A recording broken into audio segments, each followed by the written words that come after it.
দেশি মুরগি ফার্ম নিয়ে সফলতা হতে চাইলে অবশ্যই আপনাকে যত্নশীল হতে হবে। তাহলে আপনি সফলতা অর্জন করতে পারবেন, নইলে কিন্তু নয়।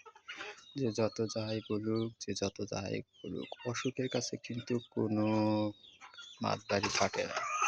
তবে যত্নটা করতেই হবে। যদি যত্ন করেন তাহলে রত্ন মিলবে, কথাটা সত্য।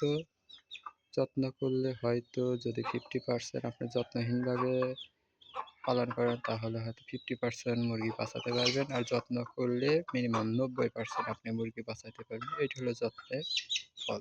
আর ভালো খাবার দিবেন, কখনো নিম খাবার দিবেন না। অবহেলা করবেন না মুরগি, ওকে নিম খাবার দিতে হবে। নিম খাবার দিবেন, যেটা আপনি খেতে পারবেন সেই রকম খাবার দিবেন। আর আপনি সৃষ্টির শ্রেষ্ঠ জীব হলে পরে অবশ্যই কথাগুলো মাথায় রাখবেন। যেকোনো প্রাণীর ক্ষেত্রে আপনাদের এটা কিন্তু মানতেই হবে। নাহলে কিন্তু আপনি কখনো ফার্মে সফলতা অর্জন করতে পারবেন না।